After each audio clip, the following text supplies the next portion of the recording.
messieurs, bonsoir mesdames les conseillères, messieurs les conseillers, bonsoir à tous les citoyens qui sont dans la salle.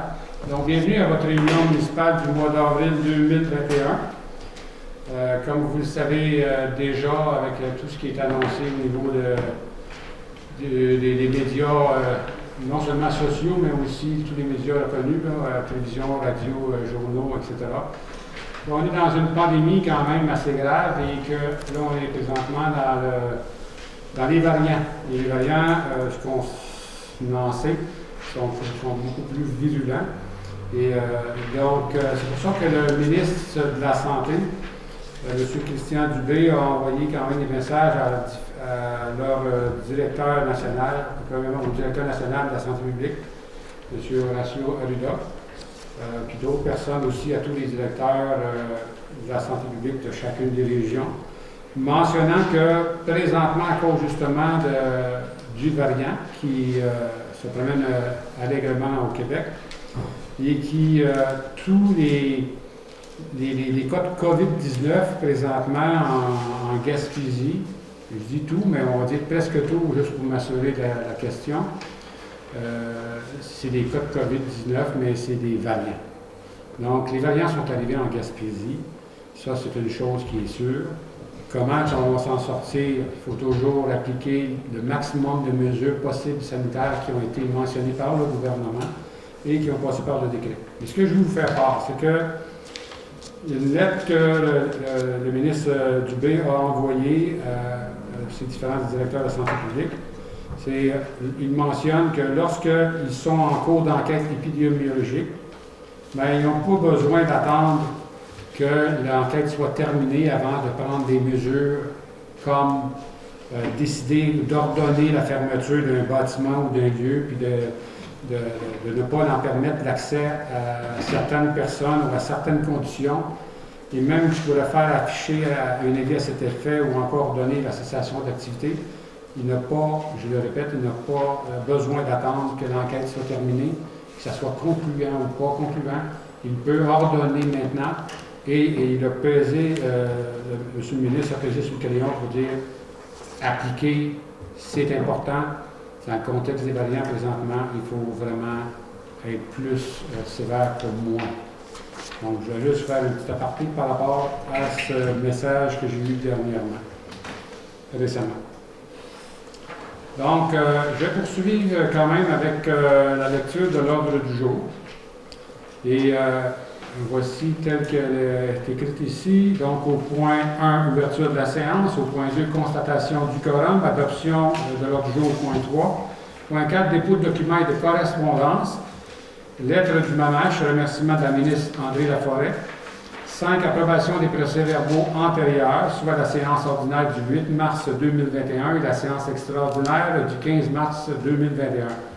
J'ai oublié de vous mentionner tantôt, désolé, qu'il faut garder en tout temps, ce soir, la séance publique, vos masques. Nous aussi, désolé de la chose, mais c'est pour vous protéger, c'est pour protéger l'ensemble de la population. Donc, je tenais à le préciser. Donc, au point 6 maintenant, administration générale et finances, dans 6.1, adoption des comptes à payer, 6.2, suivi du budget, en 7, affaires des contribuables, 8, adoption du règlement 2020-501, modifiant le règlement 2009-325, règlement de zonage par l'ajout d'usage, 15, dans la zone 205M, 9, dérogation mineure, immeuble situé au 403 rue Saint-Pédis. En passant, est-ce que vous m'entendez bien? Ça va bien? Quand même? Merci. Je vais être sûr, sinon je vais peut-être m'approcher un peu du micro pour être sûr que vous entendez mieux. C'est sûr que ce n'est pas évident avec le masque. Je continue avec le point 11, proclamation, promotion de la santé mentale du 3 au 9 mai 2021. Point 12, unité régionale de loisirs et sport de Gaspésie-des-Îles dans Madeleine, soit l'URLS Gaspésie-des-Îles, Madeleine, Jim. 13, résolution, ouverture d'un poste, ouvrier municipal, jardinier, paysagiste. Au point 14, adoption du règlement du camping à Souillac-sur-Mer, saison 2021. Point 15, résolution, adhésion au projet Plage et Rivières du RLS Gym. 16, attribution du poste coordonnateur de projet, inspecteur en bâtiment et environnement. 17, mandat Urba Solutions. 18, vente d'équipement de véhicules, 2. 19, déplacement de boîte postale rue Chapadeau, avenue Boudreau. En 20, appel d'offres pour esquisse. Projet regroupement logement collectif, Gaspésie-Îles de la Madeleine. 21, démarche MADA. Intégration à la démarche collective de la MRC de Bonaventure. Au point 22, les dons pour le collectif alimentaire, occupation du terrain pour jardin communautaire, fabrique Notre-Dame de Passepébiac, date définissant 2021 école polyvalente de Passepébiac. Ensuite, projet motivation persévérance pour le Gala des masques 2021, école polyvalente de Passepébiac. Ensuite, au point 23, nomination au comité patrimoine.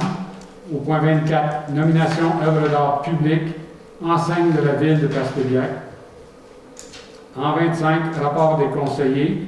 26, affaires nouvelles, soit en A. Entente pour le club, juste un instant, je vais vous donner le terme exact. Entente club de l'âge d'or amical de Passepébiac, soit c'est le club de l'âge d'or situé au 18 2e avenue S à Passepébiac. Donc, suite au point B, du point 26, point B, vente d'autobus des pompiers, un ancien autobus rouge. Point 27, prière de questions. Et point 28, levée de la séance. Premièrement, ça me prendrait un proposeur pour, considérant que justement pour l'intérêt public et qu'on doit protéger la santé de la population. En conséquence, on fait la rencontre quand même en public, question de démocratie, puis qu'on peut le faire, mais on doit demander que tout le monde garde leur masque, comme je l'ai mentionné tantôt. Et il est diffusé par Téléveille, comme vous le pouvez le voir ce soir. Donc, ça va donner la chance à ceux qui n'ont pas pu venir, puis qui ont des craintes plus élevées par rapport aux variants, mais ils vont pouvoir, pour le chemin de la prévision, voir la séance publique. Donc, ça prend quand même une résolution, un proposeur, pour accepter cette façon de faire. Donc, M. Florien Duchesneau, est-ce que c'est unanime? Oui.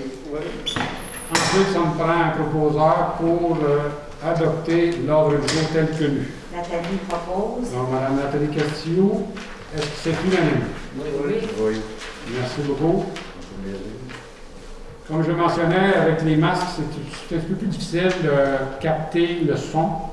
Et messieurs les conseillers, madame la conseillère, je vous demanderai quand même de le prononcer fortement pour que je puisse l'entendre, ou du moins vous verrez, vous levez la main, parce que c'est les méthodes que je dois entendre absolument, parce que sinon je ne sais pas si je le dis oui ou non.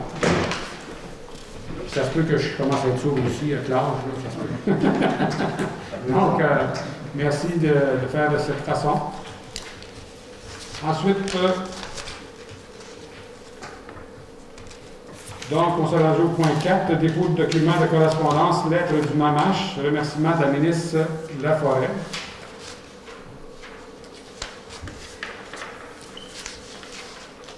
Le 7 avril dernier, on a reçu une lettre qui est adressée aux directeurs généraux des municipalités, directrice générale, les membres du personnel. Donc, Madame la ministre Laforêt, qui est ministre des Affaires municipales et de l'Habitation, naturellement, et son sous-ministre, M. Frédéric Gay, mentionne que ça fait un petit peu plus qu'un an qu'on est dans un contexte de pandémie. Et c'est dans ce contexte que nous souhaitons saluer le travail des employés municipaux qui n'ont pas ménagé leur effort pour que la population puisse continuer d'avoir accès à ces services, et ce, en toute sécurité. Vous avez fait preuve de résilience et d'agilité afin de préserver la démocratie municipale et en organisant autrement des séances du conseil, des consultations publiques, des procédures référendaires, des élections partielles, etc. Et aussi de maintenir, d'utiliser de nouvelles pratiques pour donner les meilleurs services et aussi assurer les services en sécurité incendie, les services de prêt de livres, etc., des activités culturelles de façon différente. Donc, beaucoup d'éléments et de changements de pratiques. Et elle mentionne que, justement, les gens ont été très engagés et très créatifs. Juste à vous rappeler quand même les derniers événements quand même pendant la pandémie, le conseil de ville a quand même pris une belle décision concernant le village du pôle Nord et avec aussi, c'est juste un petit clin d'œil, un petit rappel par rapport à la créativité et que tous les employés ont participé à cet événement-là et même d'ailleurs plusieurs personnes dans la région. Et il y avait naturellement les lettres au Père Noël que les jeunes ont reçues, chacun un livre. On sait de quelle importance qu'on doit accorder à l'éducation et à la lecture, parce que c'est le trésor, c'est la base même d'une économie qui fonctionne à pleine allure. Donc, aussi, naturellement, les employés ont prêté main forte aux banques alimentaires, soit par des appels téléphoniques. On avait Mme Eliane Joseph qui a participé pour appeler les gens un petit peu plus démunis, les personnes aînées. On a tous nos employés qui ont participé. D'ailleurs, le message que Mme la ministre fait, vous pouvez considérer que c'est le même message que votre conseil municipal. En mon nom et au nom du conseil municipal, je souhaite vous mentionner que les employés ont fait des efforts supplémentaires pour garder le fort et je tiens à les remercier pour toute la résilience qu'ils ont pu avoir. Donc, c'était ceci pour le message de Mme Laforêt et M. Guy. Ensuite, on s'est rendu au point 5, approbation des procès-verbaux antérieurs. On avait les séances ordinaires du 8 mars 2021 et séances extraordinaires du 15 mars 2021, qui, on a reçu ces séances extraordinaires-là, les procès-verbaux, c'est-à-dire juste en fin d'après-midi, pour ne pas dire ce soir. Et donc, je vous suggère de faire une proposition pour reporter, parce qu'on n'a pas eu le temps de visualiser tout le contenu pour s'assurer que tout est conforme. Donc, M. Henri Alain propose, est-ce que c'est unanime? Oui. Merci. Oui. Parfait, M. Briand. Ensuite, donc au point 6, adoption des comptes à payer. Il est proposé par et résolu à que les comptes à payer pour le mois de mars 2021 d'un montant de 265 746,59 $ soient approuvés pour paiement. Questions, commentaires? Sinon, on prendrait un proposeur. Roméo. M. Roméo Briand propose, est-ce que c'est unanime? Oui. Oui. Merci beaucoup.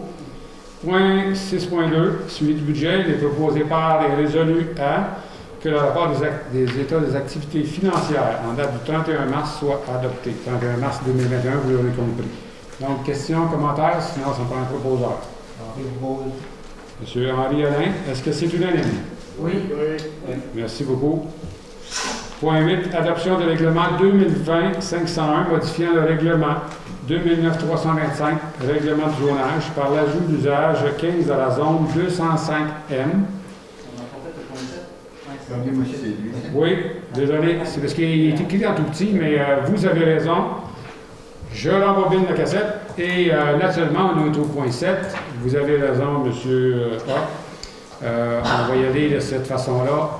Donc, si les citoyens dans la salle auraient des questions, je les prendrai. Donc, M. Pilote. Bonjour. Moi, ma question est, après celui-là, quand on ouvre un poste au paiement des séries, de quelle façon c'est fait? Est-ce que vous avez une firme qui étudie les séries, puis ensuite vous font des recommandations? Supposons que vous avez 5 personnes qui présentent le CV, puis il y en a 3 qui sont choisies. De quelle façon, après ça, que vous procédez? Est-ce que ces 3 CV-là, qui sont recommandés par la firme, sont remis à la municipalité? Puis est-ce que c'est la municipalité qui décide? De quelle façon? En fait, il y a différentes façons. Ça, c'en est une. Peu importe la façon, il y a toujours quand même un comité qui fait des recommandations à la ville, qui veut dire au conseil municipal. Et c'est toujours le conseil municipal qui prend la décision ultime à savoir qui ils vont choisir. Puis, donc, à savoir, est-ce qu'il y a des fois, il y a des firmes? Oui, il pourrait y avoir des firmes, dans certains cas. pour compléter cette question-là, supposons que le conseil, c'est tous les conseillers, tout le monde qui choisit. C'est voté soit majoritaire ou à l'unanimité. De quelle façon cette personne-là peut avoir priorité? Supposons que moi, je viens de Passepilliac. OK, je suis un contribuable de Passepilliac, puis j'ai sensiblement le même CV, puis je suis dans les 3 personnes qui ont été recommandées. Est-ce que vous allez prendre en considération que je suis citoyen de Passepilliac ou que ça n'a pas d'importance, que tu viennes de ce que tu veux, c'est tout qui passe? Malheureusement, votre jugement de la municipalité ou que vous tenez en considération que la personne, c'est un payeur de taxes? Justement, on parle de jugement, mais je suis content d'entendre ça. Par contre, dans l'élément de réponse, je vous dirais, c'est que par la loi, on ne peut pas faire cette distinction-là. Oui? Mais oui, après ça, parmi des gens qui sont qui sont recommandés, bien, naturellement, le conseil municipal va faire part de jugement et il va décider lequel qui devrait être nommé. Mais jamais en 100 ans, par la loi, on est obligé. Donc, ça veut dire que jamais en 100 ans, la ville de Passepilliac, le conseil municipal devra prendre une décision par rapport que c'est quelqu'un de Passepilliac ou quelqu'un de New-Carlisle ou de Montréal ou qui provient d'Égypte ou de la Chine. Ça n'a aucun rapport, on ne peut pas faire ça. Jamais, jamais, jamais. Je ne peux pas être plus clair que ça. Hein. C'est jamais. Même si on voulait le faire, c'est non, c'est jamais. Mais est-ce que vous pouvez... C'est toujours la compétence qu'on doit prendre, des qualités. Est-ce qu'elle répond aux critères, aux besoins, aux exigences de la tâche? Puis si la personne de Passepilliac répond aux exigences de la tâche, elle répond aux qualifications, elle répond à tout de A à Z, mais ça se pourrait qu'elle se retrouve sur la liste en haut. Autrement dit, ça c'est par la loi, c'est la démarche que vous devez suivre. Aller selon les CV, vous ne pouvez pas dire une certaine personne arrive qui se présente, qui peut combler le poste qu'il y a vacant.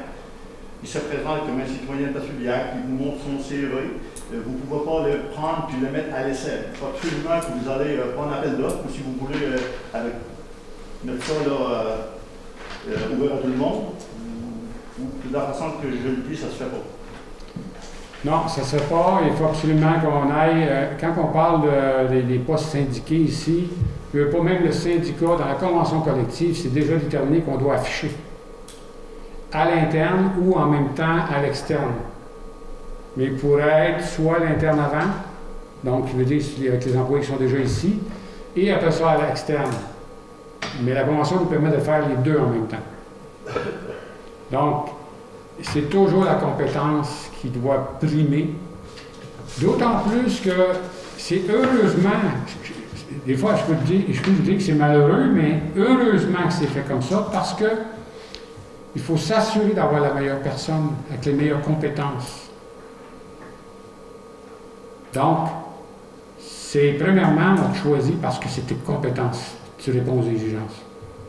Après ça, le fait qu'il vienne Passepilliac ou ailleurs, c'est une autre chose.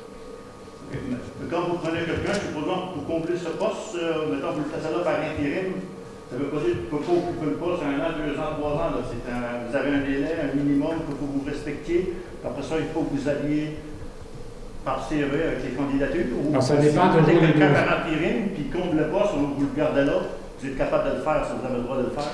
Si on parle de poste syndiqué, habituellement, on ne peut pas faire ça. Puis ça dépend toujours d'un cas à l'autre. Si on parle de quelqu'un qui... C'est tellement large, là, votre question, là, on pourrait être ici jusqu'à 10 heures à soir, on n'aurait peut-être pas fini.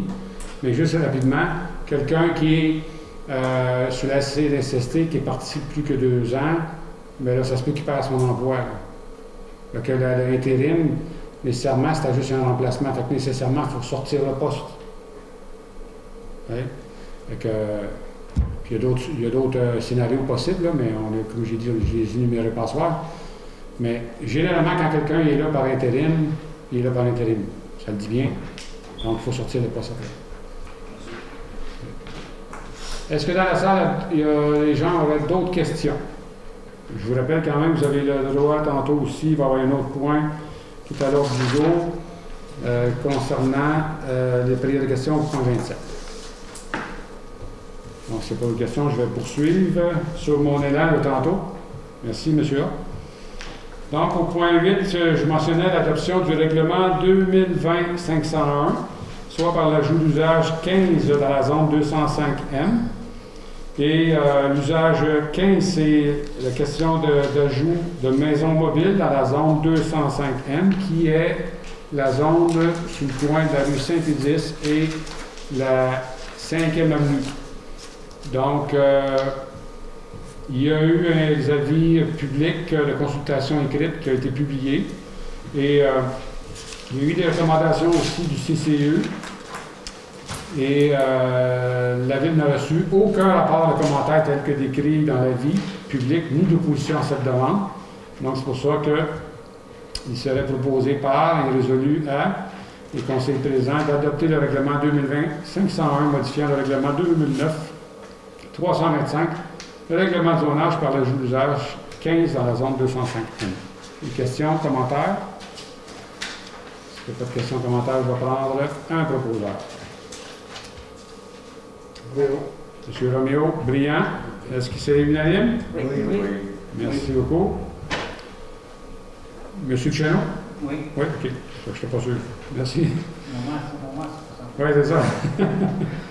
Au point 9, délégation mineure, immeuble situé au 403 rue Saint-Pédis. Donc, c'est une demande pour la marge de recul latérale projetée du bâtiment à 1 mètre, alors que l'article 26 du règlement de zonage 2009-325 exige une marge de recul latérale minimale de 2 mètres.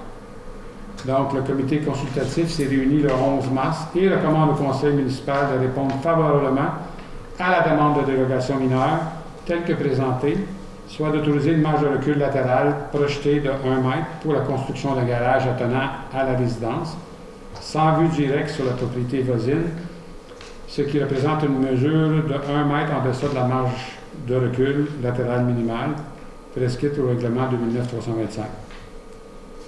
Donc, attendu que la Ville n'a reçu aucun rapport de commentaire tel que décrit dans l'avis public ni d'opposition à cette demande, mais ce soir, il serait proposé par et résolu à des conseillers présents de suivre la recommandation du comité consultatif.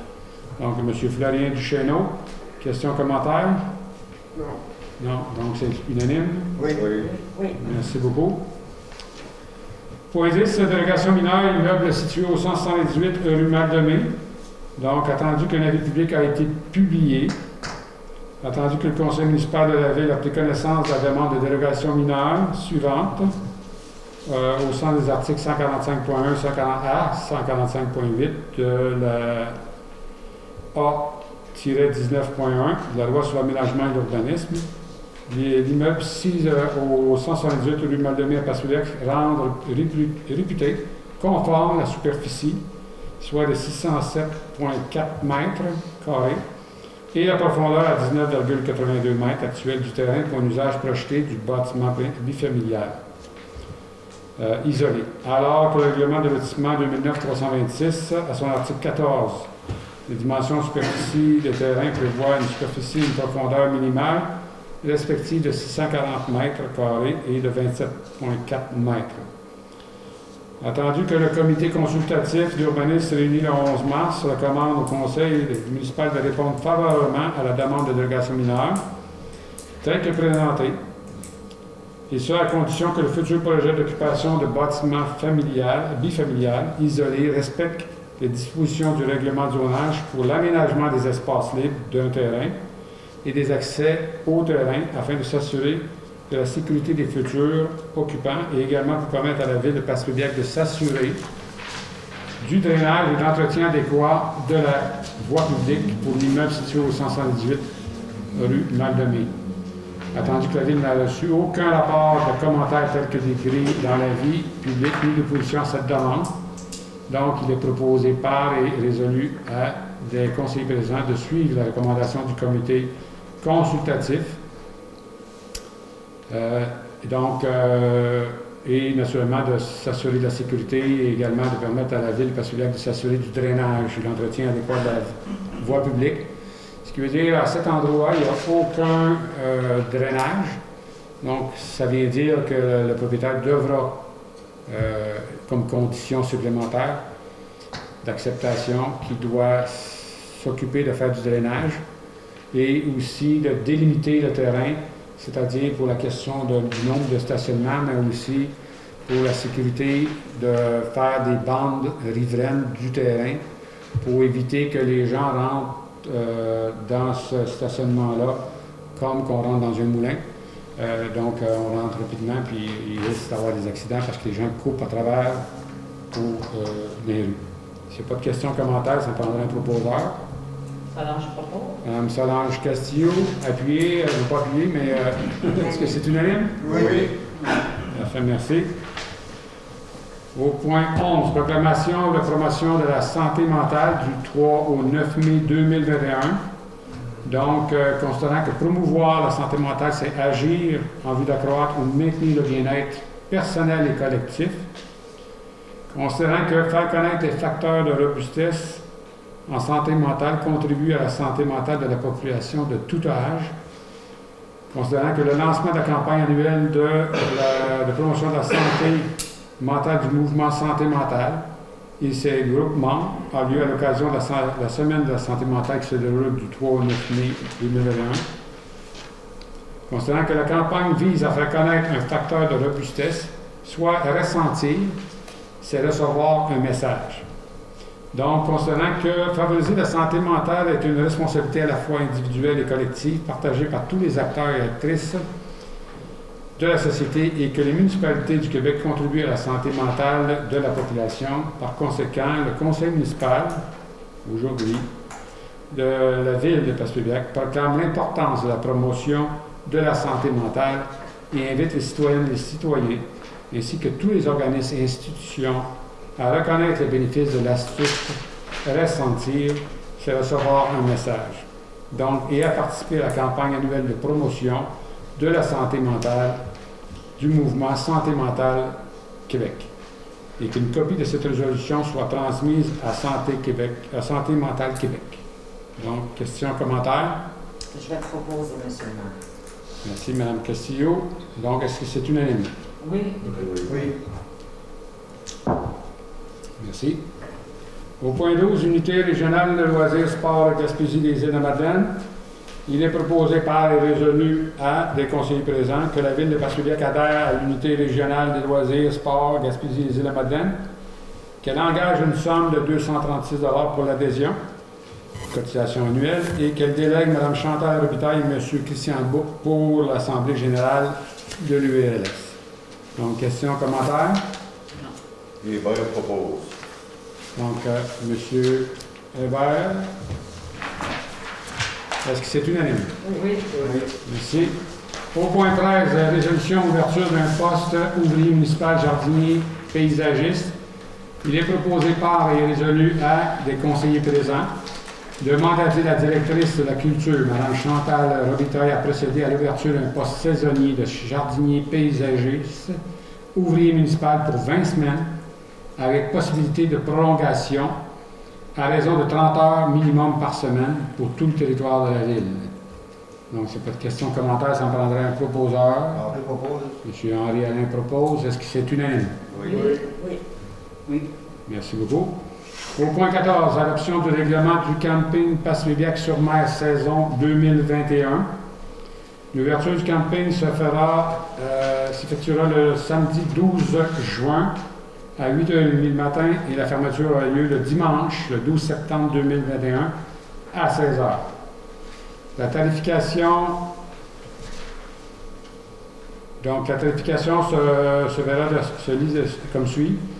Le locataire saisonnier doit payer pour les frais d'utilisation du réseau d'électricité un montant de 125 $ par saison. Ensuite, les règles générales, on a toutes les règles générales. On a aussi, je ne lirai pas toutes les règles, parce qu'on les a déjà vues en conseil, mais je vais quand même lire les montants pour les coûts de location des espaces. On n'a pas fait d'augmentation cette année, c'est les mêmes que d'habitude. Donc, locataire saisonnier, donc en terrain régulier, c'est 1 184,30 $ pour les 3 services. Locataire saisonnier, terrain bord de mer, on appelle ça les TBM, c'est 1 355,25 $ pour les 3 services. Ensuite, on a les tarifs, la tarification de basse saison et haute saison soit journalier, 7 jours, ou encore quelqu'un qui est là au mois. Donc, pour la location au mois, longue durée, donc c'est pour ceux qui sont en TR, terrain régulier, c'est 900 $ pour les 3 services. Location mensuelle, 4 semaines. Pour les bords de mer, les TBM, c'est 1000 $ pour les 3 services. Donc, je tiens quand même à vous informer que l'an dernier, il y a eu certaines mesures qui ont été prises. Le règlement concernant le camping avait été établi tel qu'il est, comme vous voyez aujourd'hui, vous entendez aujourd'hui. À l'exception qu'on était, au moment où on a tout déterminé ça, on était dans les zones, c'était pas encore rouge, mais c'était une zone où, parce que je pense que les zones n'étaient pas encore arrivées, mais on était dans les zones où il y avait beaucoup de contrôle, puis qu'on pouvait croire qu'il n'y aurait pas les services adéquats, qu'on devait fermer le bloc sanitaire, etc.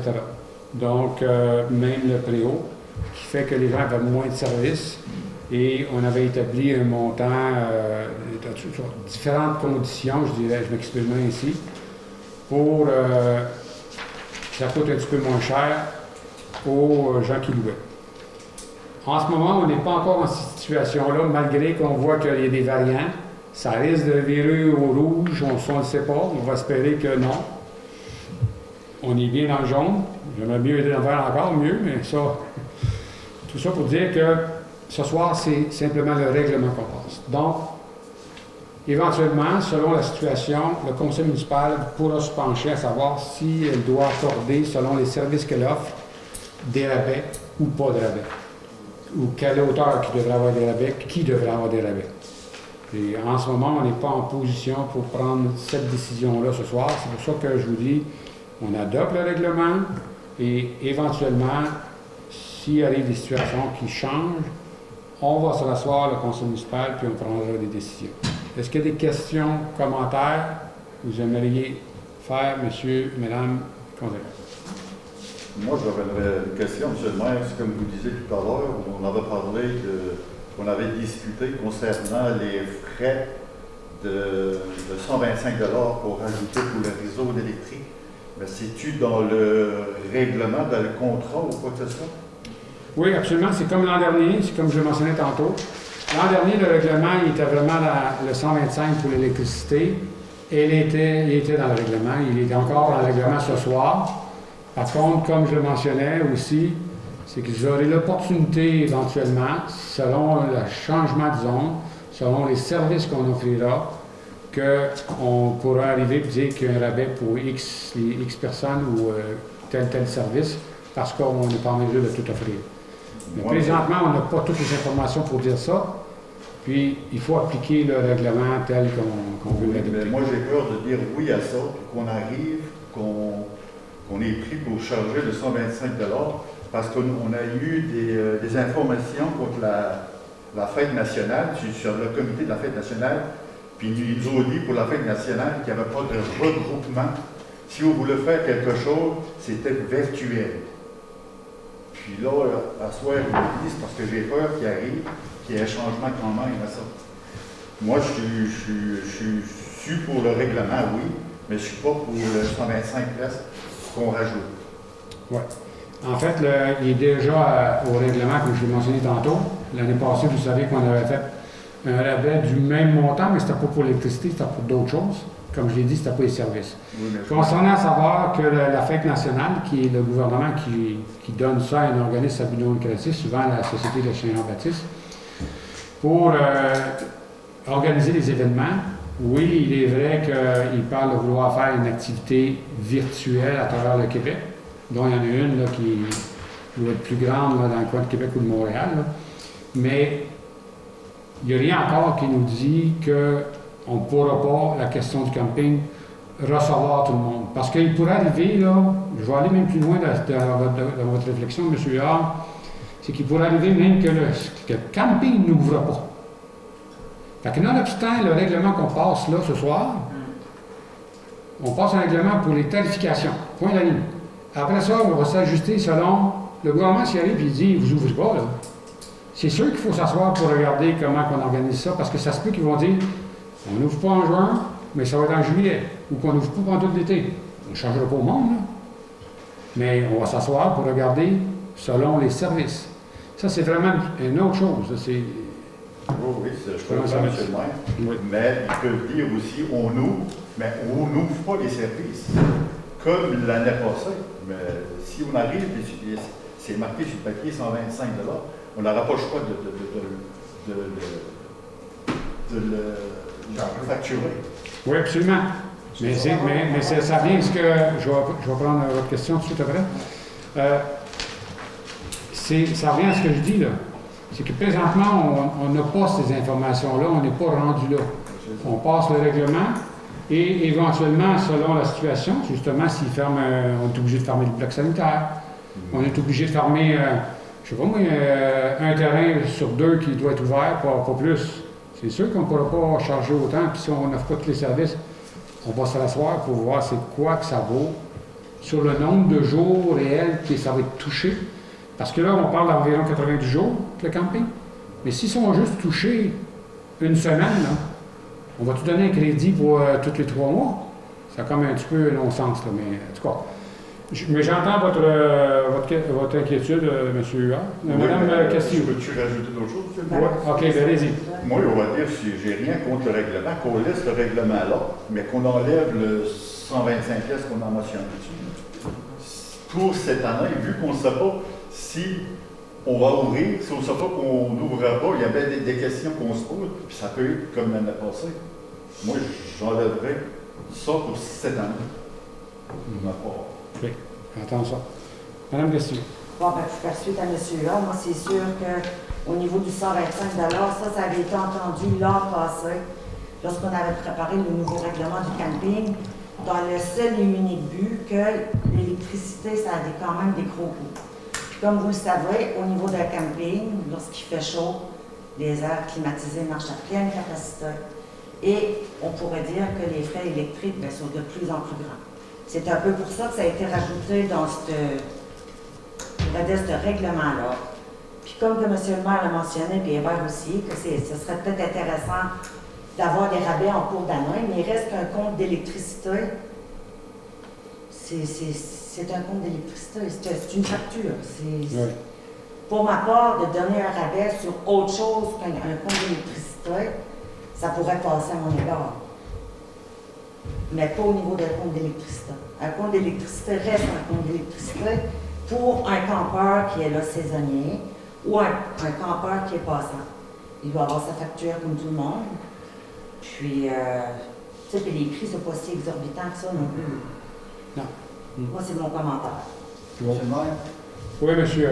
L'année passée, pour le camping, on a assuré les coûts des frais d'électricité. Cette année, moi, je vous propose qu'on fait la même chose.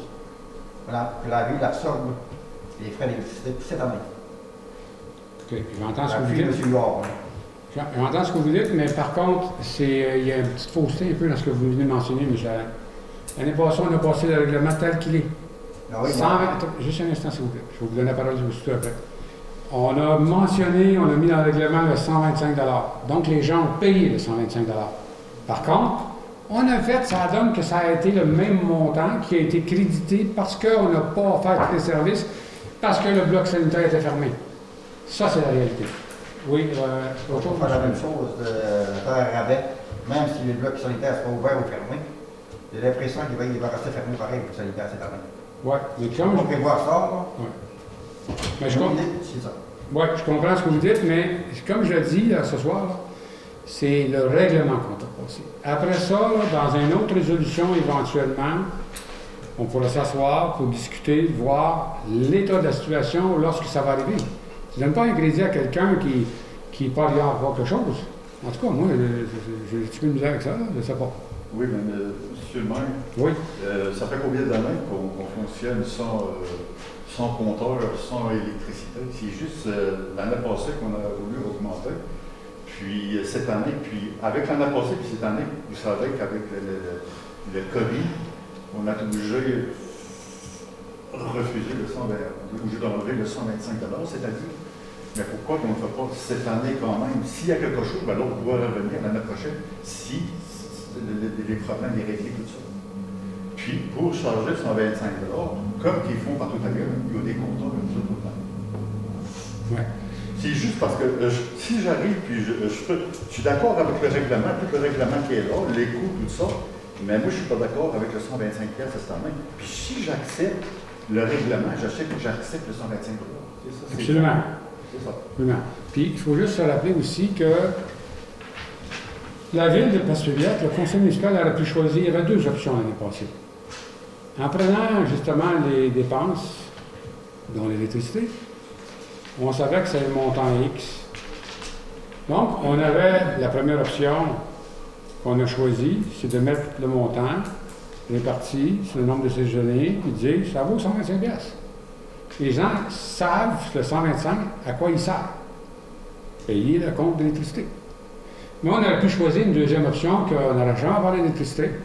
Juste dire on fait une augmentation de tant de pourcentage X et le monde aurait payé parce que ça coûte plus cher.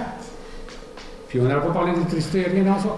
Là, on a juste voulu être transparent pour dire aux gens, regarde, le 125, là, c'est pas n'importe quoi, c'est l'électricité. Simplement.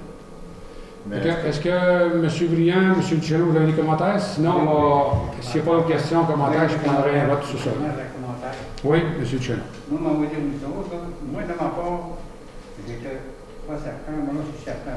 L'année dernière, quand on a refusé le 125 $, on n'a pas voulu faire payer, c'était par rapport à la pandémie. À l'heure actuelle, je le refuse encore, je ne veux pas y faire payer. C'est encore la pandémie, mais pas beaucoup mieux que l'année passée. Ça portait du variant à travers la temps. Moi, j'aimerais mieux attendre l'année prochaine. Peut-être ça va être mieux, peut-être, ou avec ça, peut-être ça va être mieux, mais c'est pas mieux. C'est quand même des travailleurs. OK. Est-ce d'autres commentaires?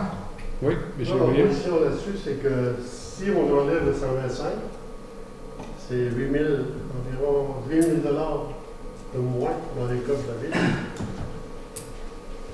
Puis ça représente, à 127 $ pour la saison, ça représente 1,39 $ par jour de dépenses d'électricité. Donc, moi, je suis en faveur du règlement. Oui. Est-ce qu'il y en a d'autres dans les commentaires? Règlement. Oui, bien c'est ça. Ben, là, je vais prendre le vote. Ah, OK. Je vais juste être sûr que tout le monde a parlé, qu'il avait à dire ce qu'il avait à dire. Donc, moi, je vais prendre le vote. Je veux savoir qui est pour ce règlement tel que je vous l'ai mentionné.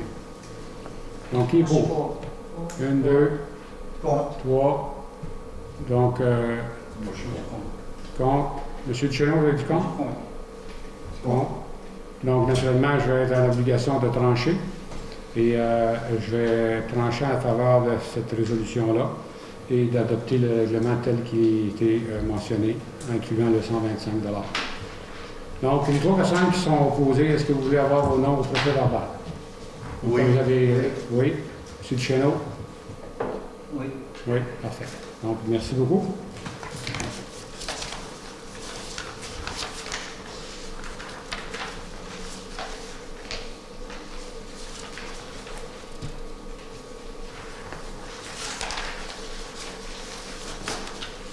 Au point 15, résolution à adhésion au projet plage et rivières, URS Gaspésie-les-Îles-Madeleine.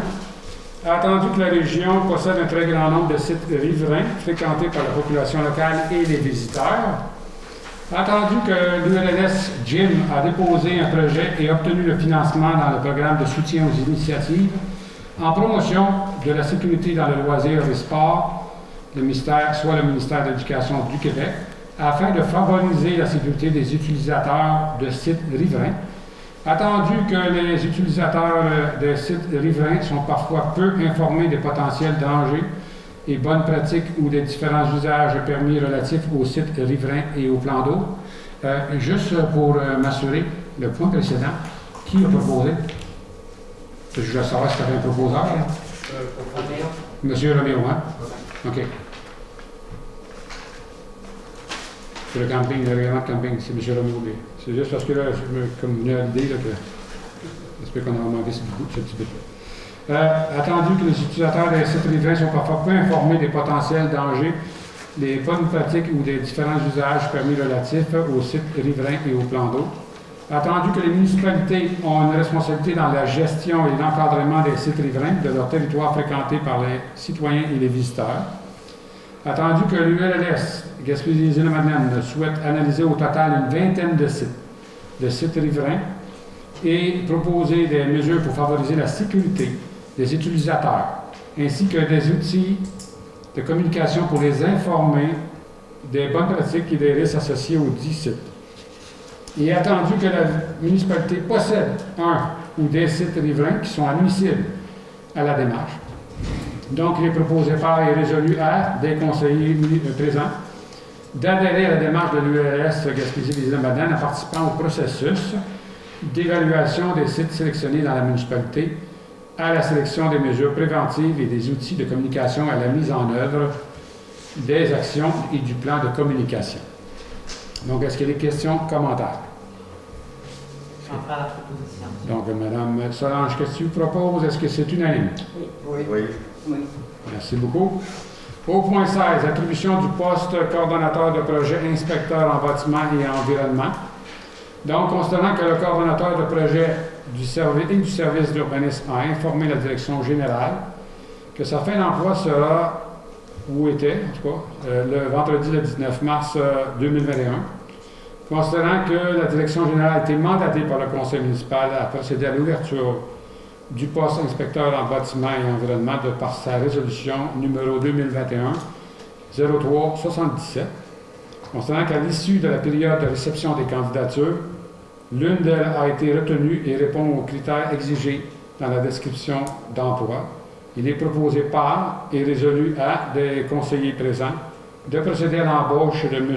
Michael Denis à titre d'inspecteur en bâtiment et environnement.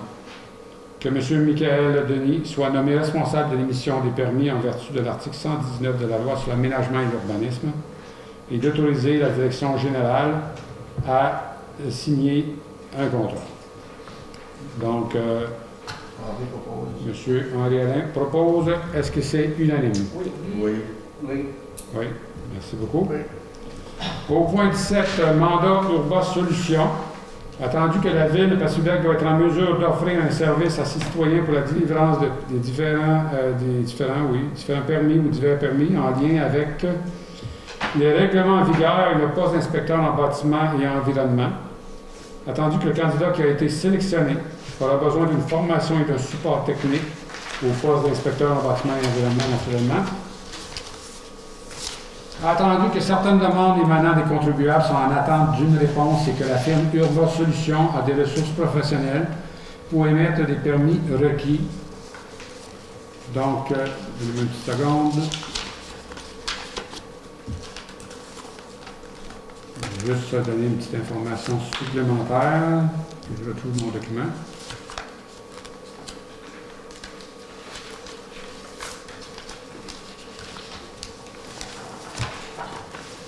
Donc, juste pour faire part que Urba Solutions offre des études et demandes de permis, de certificats, de cartographie assistée par ordinateur à l'aide de la géométrique, réalise des études et rapports techniques, forme du personnel qui est adapté justement aux besoins de l'émission des permis, rédaction des plans et des règlements d'urbanisme, ainsi que leur amendement, conception de plans de lotissement, réalisation des tests de sol, des plans de construction d'installations sceptiques, etc., des relevés de terrain, l'accompagnement des citoyens dans leur démarche, etc. Donc, naturellement, le point précédent, on a procédé à l'embauche d'une personne ressource pour remplacer l'ancien urbaniste et coordonnateur de projet. Et il y aura besoin de formation. Et pour suppléer justement aux besoins qui est criant, parce que comme je le mentionnais tantôt, les contribuables attendent des réponses. Et on est vraiment dans la période critique où il va y avoir de plus en plus de demandes qui se situent là, dès maintenant jusqu'à habituellement fin septembre. Et des fois, c'est un petit peu plus. Donc, la personne qui est engagée va avoir besoin de support, de formation, etc. Et c'est pour ça qu'on mentionne de mandater. Monsieur le directeur général a octroyé un contrat de service à Urba Solutions pour une somme de 34 290 pour la période d'avril jusqu'à décembre 2021, En fait, c'est que ce qu'on autorise, c'est que ça sera jusqu'à un maximum de 34 290 qui va se faire en 2 temps. Donc, il va y avoir environ des demandes d'aide d'environ 16 heures par semaine, mais pas nécessairement toujours 16 heures. Il va y avoir du déplacement de ces personnes-là pour venir à Place publique même, pour prendre compte des dossiers. Et donc, selon les besoins, ça pourrait être plus ou moins de besoins. Ce qui fait que, dans un premier temps, dans le premier volet, ça va être à peu près 20 à 24 000 qui seraient dépensés. Et on donne la marge de manœuvre au directeur général pour aller jusqu'à 34 290 pour combler la période que je vous ai précisée. Est-ce qu'il y aurait des questions par rapport à ce que je viens de vous mentionner ou des commentaires? Oui, M. Briand. Maintenant, pouvez-vous préciser un peu plus c'est qui Michael Denis? Qui il est, là? C'est quoi sa formation? C'est quoi Ben, je ne peux pas en dire trop dans le sens que je vais vous dire ce que je peux dire. Il y a une technique en génie civil, donc il va être habilité à vraiment travailler dans les différents dossiers à la ville de Place-Pébiac, puis c'est un citoyen de Place-Pébiac par hasard, mais heureusement qu'on avait quelqu'un sous la main là, qui est dans le coin, mais il répond déjà aux critères d'une technique en génie civil ou toute autre chose qui pourrait y ressembler. Donc, il répondait aux critères, aux exigences, et c'est pour ça qu'il a été engagé. Donc, pour venir, est-ce qu'il y a des questions ou commentaires concernant le point de votre solution? Si il n'y a pas de questions ou commentaires, ça me prendrait un proposeur. Oui, M. Duchenon. Est-ce que vraiment le cours qu'il va donner pour améliorer ça va? Est-ce que c'est Michel Denis? À Michael Denis, oui. Ah, d'accord. OK. Solange propose. Madame Solange, qu'est-ce que tu proposes? Est-ce que c'est unanime? Oui. Oui, merci beaucoup. Au point 18, vente d'équipements de véhicules. Donc, considérant que la ville de Place-Pébiac a des équipements, dont 2 véhicules à mettre en vente, considérant que la liste des équipements à vendre a été publiée dans le journal de Place-Pébiac et sur le site Internet de la ville, il est proposé par et résolu à d'autoriser la Direction générale à procéder à la mise en vente pour 19 000 taxes incluses, les 2 équipements suivants, soit le camion GMC 1999. J'ai tous les numéros de série ici, mais je ne vous ferai pas part de ça, mais je le dis ici. Et le camion Ford 1995. On a juste 2 véhicules qui sont identifiés, 95 et 99. Là. Donc, on ne peut pas se tromper. Henri propose. Donc, M. Henri Alain propose. Est-ce que c'est unanime? Oui. Merci beaucoup. Au point 19, déplacement de boîte postale. Donc, attendu que la Ville a reçu de la maître poste, Mme Monique Joseph, qui travaille à Poste Canada, une demande afin de déplacer les boîtes postales sur la rue Chapadeau et l'avenue Boudreau. Donc, sur le coin de l'avenue Boudreau et la rue Chapadeau, juste en tournant à la droite vers l'est, il y a une boîte à mal là, qui est un petit peu dangereuse là, si les gens arrêtent pour prendre leur poste. Elle serait déplacée, je vais vous dire ça après, où. Et ensuite, un autre qui est au nord de l'avenue Boudreau, toujours sur la rue Chapadeau, qui serait aussi déplacé, je pense qu'il y en a 2 là. Il serait déplacé un petit peu plus bas sur la rue Chapadeau, c'est 3 boîtes à mal, là, où est-ce qu'il y a la station d'épuration d'eau, la station de pompage pour les égouts. Donc, juste au sud de l'avenue Boudreau, du côté ouest. Donc, ça serait pour avoir une autorisation, qu'on peut donner une autorisation à Poste Canada, justement, pour qu'ils puissent faire les travaux. Je rajouterais qu'on doit quand même mentionner que il faut que cette demande-là soit autorisée aussi par la MTQ, parce que la rue Chapadeau, ça n'appartient pas à la ville de Place-Pébiac, mais au MTQ. Et donc, ils doivent nécessairement respecter certaines règles pour la question de mettre les boîtes à mal à tant de pieds du chemin, de l'emprise, etc. Donc, il faut vraiment dire dans ça que c'est accepté, mais au préalable de l'autorisation de l'MTQ. Questions, commentaires? Oui, monsieur le maire, j'en ai une. Oui. Ici, c'est aux frais de Poste Canada, parce qu'il dit, Poste Canada demande afin de déplacer les boîtes postales. Oui, c'est les autres. C'est aux frais de Poste Canada. De Poste Canada? Oui, oui. Juste pour être certain, on va le préciser dans la résolution, mais c'est sûr que c'est aux frais de Poste Canada. On n'a pas autorité de déplacer aucune boîte. Si c'est Poste Canada qui fait le déplacement, M. le maire, je le propose. Parfait. Donc, est-ce que c'est unanime? Oui. Si. M. Briand, oui? Oui. Oui. Oui.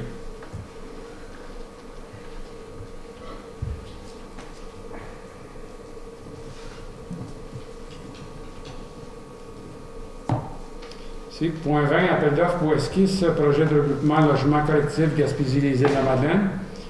Donc, considérant que la ville de Passepébiac a entamé un projet de logement pour les personnes aînées sur son territoire, considérant que le groupe Ressources en logement collectif appuie la ville de Passepébiac pour ce projet d'habitation qui s'échelonne sur 10 étapes, et considérant que le projet actuel en est rendu à sa 3e étape, soit l'analyse de faisabilité qui requiert, entre autres, des esquisses et une première estimation de coût.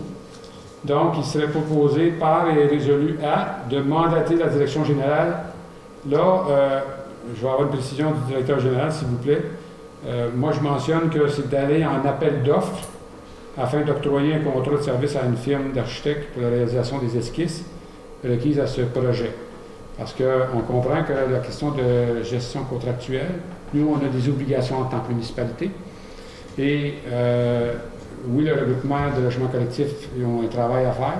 Donc, il faut venir préciser quand même que c'est nous qui va aller en appel d'offres, mais ils vont nous fournir tous les renseignements pour s'assurer qu'on respecte la loi. Ben, comme moi je l'ai compris, c'est la ville qui va finir par payer l'architecte qui a fait les esquisses. Et, nous, on va avoir une proposition de la personne qui s'en occupe.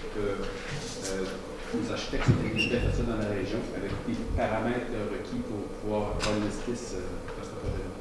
OK. Donc, moi, c'est juste pour être sûr que vous êtes à l'aise avec la ligne de ligne. Pour qu'on assure la sécurité de nos actions. Donc, ça prend. Oui, allez-y. Juste ajouter, est-ce qu'on va avoir un montant, est-ce qu'on va savoir le montant qu'on va payer Oui, suite à l'appel d'offres? Oui, c'est ça. D'accord. Parce que présentement, c'est simplement d'aller en appel d'offres, puis après ça, on va avoir le montant, puis on va décider si on va ou on va pas de l'avant, avec qui on va. J'en fais la proposition. Donc, Mme Nathalie Castillo, et est-ce que c'est unanime? Oui. Merci beaucoup.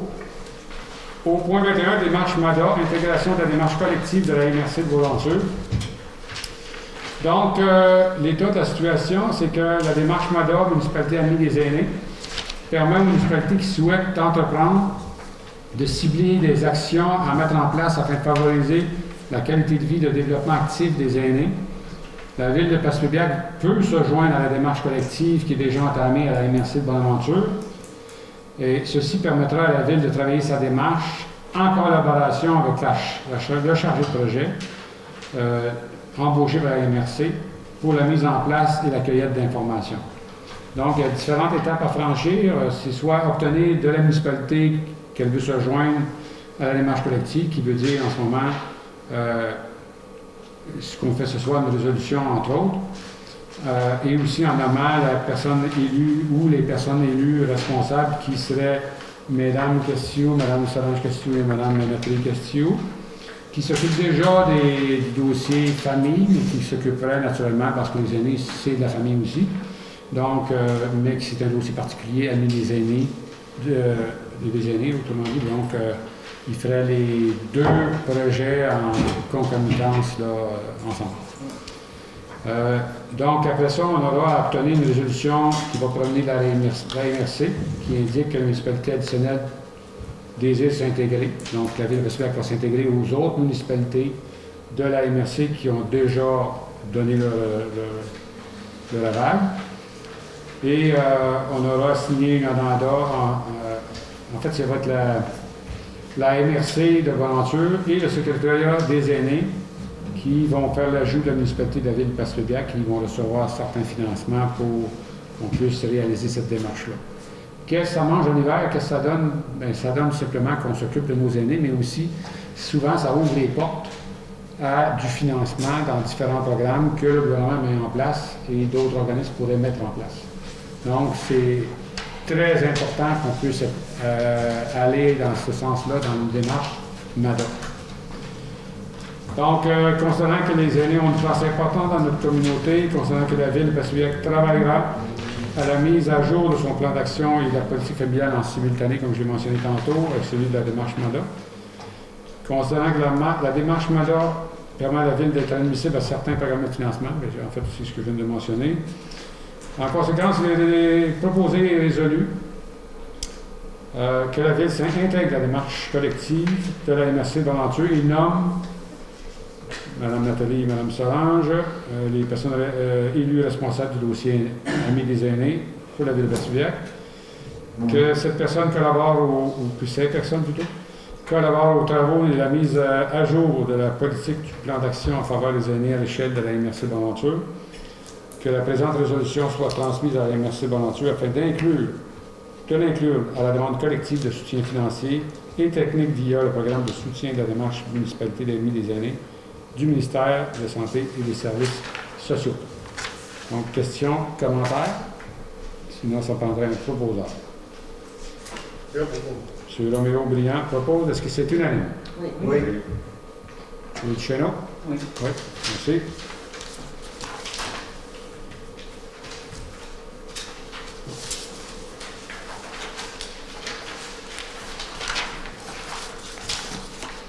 Ensuite, on serait rendu au point 22, les dons. Donc, le collectif alimentaire a fait une demande d'occupation de terrain pour le jardin communautaire. C'est une demande qui revient à toutes les années. Donc, c'est un terrain jardin qui est utilisé en arrière de la salle des Chevaliers de Colomb.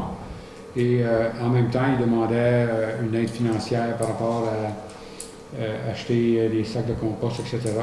Et si vous êtes d'accord, on pourrait donner 200 $ pour aider l'organisme, justement. Vous savez, cet organisme-là aide les gens dans le besoin et ils peuvent offrir des fois les repas aussi à des personnes démunies. Donc, je pense que c'est un organisme d'intérêt à Passevillers. Je vais les passer en boucle, là, les différentes demandes, à moins que vous voulez les traiter une par une. On les passe en boucle. OK. Donc, la deuxième, c'est Fabrique Notre-Dame de Passevillers. C'est pour la publicité qui sont dans le sommelier paroissial habituellement, qui ont fait une offre de don habituellement de 200 $. Ensuite, le bal des finissants 2021, l'école polyvalente de Passevillers, on irait avec un montant de 500 $. Et le projet Motivation Persévérance, soit le gala des masques 2021, l'école polyvalente de Passevillers, ça serait avec un autre 500 $. Donc, pour les dons, ce serait ceci. Est-ce qu'il y a des questions, commentaires? Si On attendrait un proposeur. Madame Nathalie. Oh, OK. Oui, une question? Le collectif alimentaire, Oui. est d'accord pour le terrain. Oui. Comme d'habitude, mais pour l'argent, je ne suis pas d'accord. OK. Parce que le public ne savent pas, on a besoin de donner 3 000 $ au collectif en argent. C'est assez pour cette année. Là, on OK. C'est bon. Et puis pour le restant? Le terrain, pas de problème. OK. Mais pour les autres demandes de dons? Les autres demandes collectif alimentaire, c'est juste le terrain. Oui, ça, j'ai compris ça, M. Duchesneau. J'aimerais savoir pour la fabrique Notre-Dame, le bal des finissants, tout ça, c'est correct. OK. Donc, je vais prendre Toutes les autres, d'accord. je vais prendre une résolution pour chacun des cas. Puis, ce que je vais faire, c'est que je vais prendre une résolution, une proposition pour chacun des dons. Collectif alimentaire, là, je vais prendre premièrement celui-là, qui est la demande, c'est occupation du terrain, puis 200 $. Donc ça, je vais prendre le vote sur ça. Moi, vous avez des commentaires. Là. Donc, qui est pour? Pour? Je passe un fois. Le collectif alimentaire. Donc, M. Duchesneau. Moi, je suis d'accord pour le terrain. OK, mais là, il faut savoir si c'est oui ou c'est non pour l'ensemble de la demande de collectif alimentaire. Je suis d'accord pour le terrain. Oui, mais là, j'ai besoin de savoir oui ou non. Pas d'accord pour 200 $, on en a donné 3 000 $. Donc, est-ce que le vote, vous dites oui ou non? Est-ce là, inscrit mon nom, comme quoi il a refusé le 200 $. Mais c'est ça, je sais que ça va. Parfait. OK, donc c'est de manière majoritaire. Fabrique Notre-Dame de Passerillac, 200 $. Qui propose? Pour. Mais je vais avoir une proposition avant. Ah, je propose. Donc, M. Henri Alain. Donc, c'est 200 $. Qui est pour? Pour les fabriques. Donc, c'est unanime. Bas définissant 2021, École polyvalente de Passerillac, un 500 $. Ça me prend une proposition avant, donc Hébert va proposer. Est-ce que c'est unanime? Oui. Merci, donc c'est unanime. Projet Motivation Persévérance Gala des Masses 2021. Ça me prend un proposeur. Mme Solange Castillo. 500 $. Est-ce que c'est unanime? Oui. Oui, merci beaucoup. Au point 23, nomination. Oui. Qui est-ce qui a proposé pour le collectif? C'est Nathalie, me semble. Parce que là, moi, je défile ça. Oui, j'ai proposé. C'est Nathalie. C'est ça. Parce que, on pourrait en abominer l'enregistrement demain, mais il me semble que c'est Nathalie. Bon, point 23, nomination au comité patrimoine. Donc, la ville de Passerillac veut créer un comité patrimoine. Donc, c'est pas culturel, mais patrimonial. Et on a besoin d'un représentant à ce niveau-là. Et après discussion avec le conseil municipal, il y avait Roméo qui était intéressé. Donc, c'est pas de question commentaire, ça prendra quelqu'un qui va proposer M. Roméo Briand pour faire partie de ce comité. Nathalie propose. Nathalie Castillo, est-ce que c'est unanime? Oui. Oui. Juste pour faire un petit rappel, au niveau du comité patrimoine, il va y avoir des gens qui sont intéressés au patrimoine, des artistes, etc., puis dont un élu qui va être à ce niveau-là. Donc, au point 24, nomination œuvre d'art publique en Seine-de-Ville. Dernièrement, la ville de Passerillac a été en appel d'offres concernant des pancartes de ville, mais je dis pancartes, je vais m'exprimer autrement. Ce pas des pancartes de ville, c'est plutôt des objets œuvres d'art qui vont représenter la ville de Passerillac à l'est et à l'ouest. Et on a déjà décidé certains endroits. Pour l'est, c'est sur le coin de la 132 et la rue de la Polyvalente, là, de la rue Chapadot. Et l'autre endroit, c'est l'endroit où il est déjà en face là, de Pépinière. Donc, il y a des artistes qui vont soumettre justement un projet et on doit mettre en place un comité.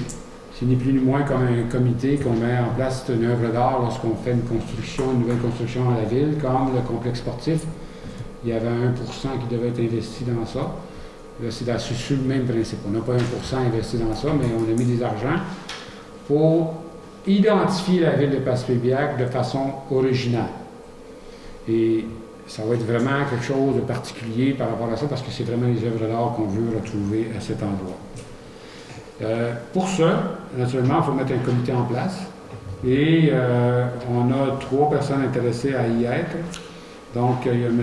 Hébert Huard et M. Henri Alain qui ont mentionné leur intérêt, et moi-même pour aller à la présidence de ce comité pour faire le suivi et pour recommander au conseil municipal le choix qui serait fait par rapport à certains critères qui seront évalués. Donc, si vous êtes d'accord, pas de questions, commentaires, ça prendrait un proposeur. Le coin de Chapadot 132, c'est sur le coin sud-ouest. Oui. Okay. Oui, La exactement. place, c'est ce qu'on met l'arbre de Noël. Où est-ce qu'on met une arbre de Noël en ce moment? Ouais. Solange propose, M. Donc, Mme Solange, qu'est-ce que tu proposes? Est-ce que c'est unanime? Oui. M. Hébert? Oui, Oui. je suis mentionné. Merci. Donc, on se fait rendu au point 25, rapport des conseillers. Donc, j'invite fortement tous les conseillers de faire part de vos dossiers que vous menez. Puis, il est toujours intéressant quand même de mentionner à la population, parce qu'en plus, je vous ai terminé, mais non seulement pour le bénéfice des gens dans la salle, mais pour tous ceux qui vont écouter.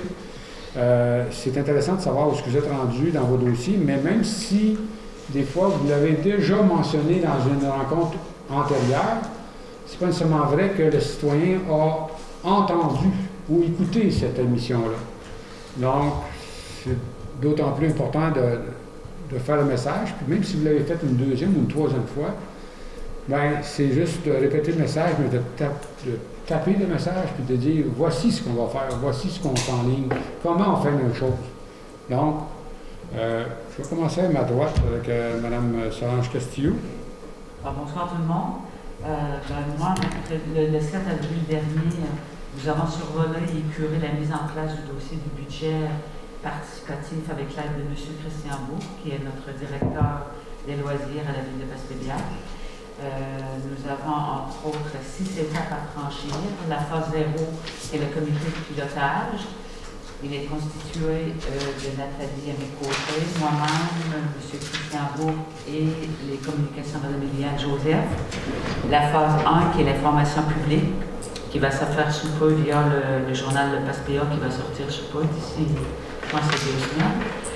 Puis, par la suite, seront franchies la phase qui est la participation publique, qui s'ajouteront les autres étapes qui doivent être en cours de route selon l'échéancier qui va être fixé. Donc, on se rappelle que le budget participatif à la ville a été fixé pour son premier budget est de l'ordre de 10 000 $. Puis, on souhaite bonne chance à tous les participants. Merci de m'avoir écouté et bonne soirée. Merci, Mme Solange Castillo. Mme Nathalie Castillo. Oui, bonsoir tout le monde. Dans le fond, je vous reviens un peu sur mes dossiers que je travaille au cours des mois. Mercredi de cette semaine aura lieu ma 3e rencontre annuelle pour le comité du service incendie, où est-ce qu'on discute quand même de plusieurs points. On discute de formation, on discute de nouveautés par rapport aux nouveaux camions qu'on va avoir. On va discuter cette semaine concernant les feux à ciel ouvert. En tout cas, il y a différents points qu'on discute avec les autres municipalités pour essayer de sensibiliser la population dans les divers points qu'on discute. Concernant le budget participatif, Mme Castillo vous l'a mentionné, qu'on a travaillé le dossier ensemble et le dossier suit son cours. Dans les projets, dans le fond, qui est de longue haleine mais qui nous tient vraiment à cœur, on avait approché, je vous dirais, l'année dernière, les différents ministères pour un projet de maison des aînés. Le dossier suit toujours son cours et on espère que les gouvernements vont répondre positivement à nos demandes dans les futurs mois, futures années, tout dépendamment où est-ce qu'ils vont déposer leur drapeau. Alors, on est toujours à la recherche d'une maison des aînés. On aimerait l'avoir chez nous. Concernant le parc linéaire, un autre dossier qui me tient toujours à cœur, durant les semaines qui vont venir, ou je vous dirais durant la semaine, on aura quand même des discussions à savoir au niveau des fonds de terrain, qu'est-ce qu'on fait cette année par rapport au dossier. Puis, on vous reviendra dans une prochaine rencontre où est-ce qu'on s'en va exactement avec le dit projet. C'est sûr qu'on n'amènera pas le projet avec l'image finale du projet d'ici la fin de l'année 2021, mais il reste qu'on aimerait quand même donner un élan au projet, qu'on y croit beaucoup et qu'on aimerait que les conseils municipaux qui vont suivre pour poursuivre la belle élan qu'on veut se donner dans ce beau développement-là pour Passepébiac. Je vous remercie. Merci, Mme Nathalie Castillo. M. Henriette. Bonsoir tout le monde. Moi, la tournée précédente, j'avais mentionné, j'ai été à une comité de négociation de la convention collective des employés municipaux. Le 20 avril, on a eu plusieurs rencontres. On a eu une le 8 avril et le 9 avril. Le 9 avril, il y a eu une entente de principe. Ça veut dire que la convention collective est sur le point de signer. Et quand ça va signer, M. le maire pourra vous dire les grandes lignes ou un résumé de la convention collective. Je vous remercie beaucoup et bonne soirée. Merci, M. Alain. M. Lebrien. Moi, c'est en rapport des projets de logement. Au point difficile, on en parler un peu au niveau des esquisses. C'est que il y a des firmes d'architectes qui vont nous faire des propositions de à quoi ça va ressembler les logements, puis en rapport avec les terrains qui est déjà visé pour ces logements-là. Le terrain visé, c'est la rue, sur la rue D, au coin de, peut-être pas au coin, mais en tout cas sur le terrain sur la rue D qui a rapport avec la 3e avenue ouest. C'est le terrain choisi. Avant tout ça, on est en comité. On est en comité sur ces logements-là. Le comité, il y a moi, il y a Hébert, il y a Henri, Il y a 3 citoyens. Il y a Siméon Larocque, il y a Louis Corbet, et Delormeau. Oui, Siméon Larocque, Louis Corbet et Delormeau. En quoi ça consiste, les esquisses? Ben, comme je vous ai dit tantôt, là, pour obtenir des subventions, les gouvernements à cette heure, ils nous demandent: avez-vous des plans d'architecte? Avez-vous des idées d'architecte? Ça ne se fait plus comme faire un plan sur un coin de table, là, puis c'est correct, on y va. Ça prend des dessins d'architecte. Mais les esquisses, c'est pas le projet définitif, c'est pas la ressemblance, c'est pas ce que vont être les logements. Ça va lui ressembler. Après ça, plus tard, il va avoir les plans et le devis. Mais pour obtenir les subventions, il faut passer par les esquisses. C'est ça qui était la 3e étape. La première étape, c'était juste on décidait de faire des logements, on décidait de faire un comité. La première étape, c'est ça. On décidait de faire des logements, on décidait de faire un comité, on l'a fait. La 2e étape, c'était de faire un sondage. On a fait un sondage à travers toute la ville, en rapport avec à travers via la TASPEA. On a eu 289 réponses des citoyens. Il y a eu 289 réponses positives des citoyens. Là-dessus, il y a 189 ménages, c'est-à-dire 189 couples qui ont été positifs au projet. Maintenant,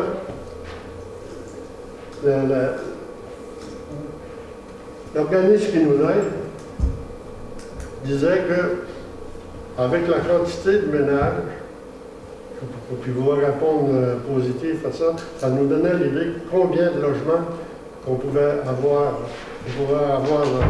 dans nos projets. Bon, avec 189 ménages, ça c'était 3 intérêts pour un logement.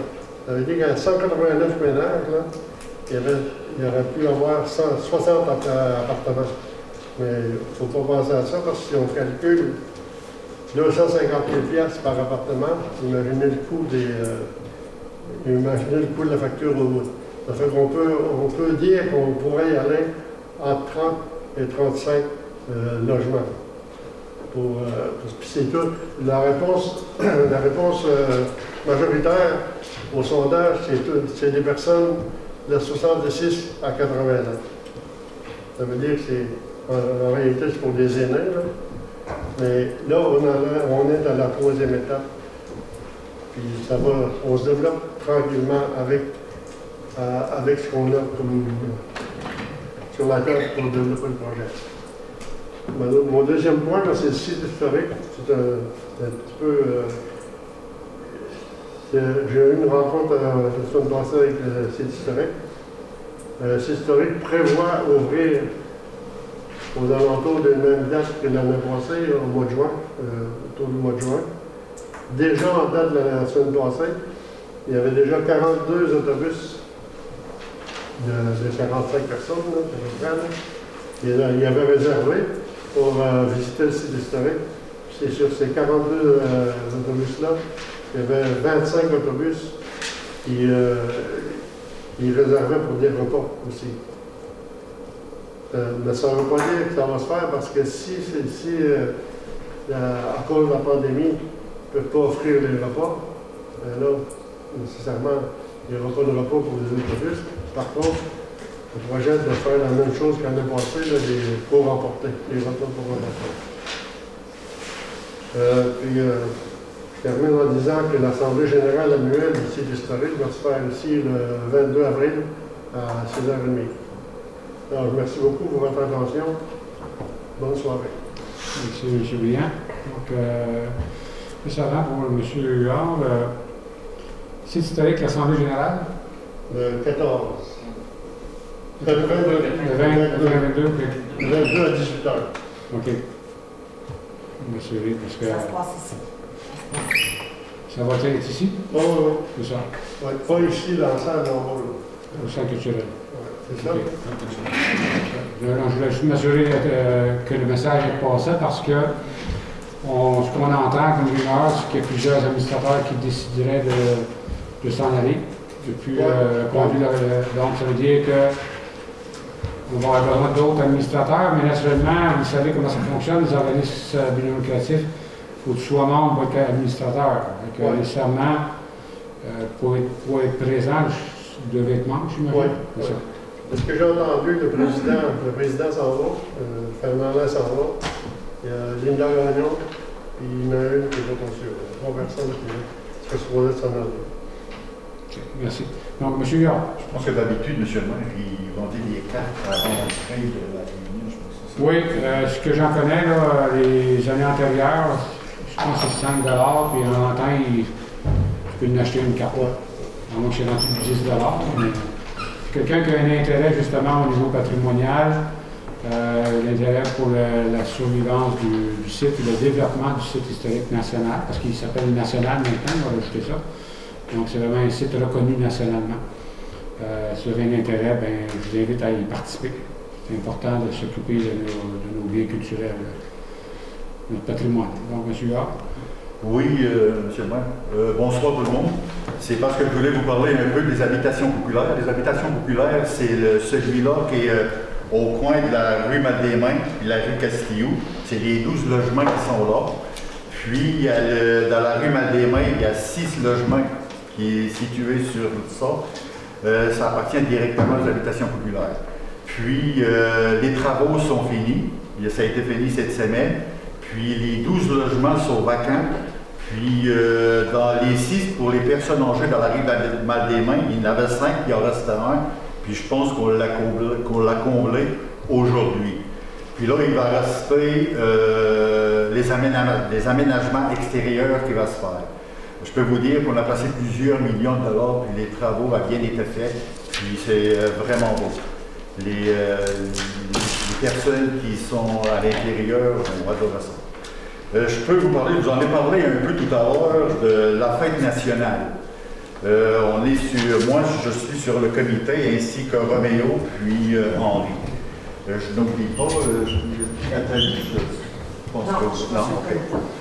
Puis, on a discuté pour la fête nationale parce que les années passées, on fêtait la fête nationale, mais avec peu d'argent. Puis, l'année passée, on avait été nommé parce qu'à tous les ans, il y a une municipalité qui donne un montant d'argent. Je pense qu'ils ont donné 16 000 $ l'année passée, du gouvernement. Puis, une fois par année, puis on avait été choisi l'année passée, mais on n'a pas pu le faire. Vous savez comment c'est pour les matchs chanceux. Ça fait qu'on l'a remis pour cette année. Cette année, ils nous ont dit, il n'y a pas de rassemblement, il n'y a pas de regroupement. On a discuté une soirée de temps pour voir qu'est-ce qu'on fait avec ça. Parce que si virtuel, la période saison estivale commence, les gens ne resteront pas à l'intérieur pour écouter la radio ou la télévision ou quoi que ce soit. On a dit peut-être un feu d'artifice. Un feu d'artifice, mais vous ne pouvez pas le dire. Vous pouvez en faire un, mais pas le dire à personne. Puis là, on est en train de travailler sur ça. S'il y a quelqu'un qui a des idées à nous donner, puis il faut donner la réponse le plus vite possible, parce que le montant d'argent est là. Si vous ne le prenez pas, on va tout de même le donner ailleurs.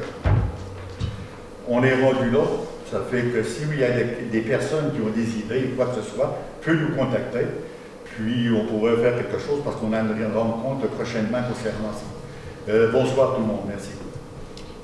Merci beaucoup, M. A. Donc, M. Tchina. Bonsoir tout le monde. Moi, je suis sur le comité de l'urbanisme.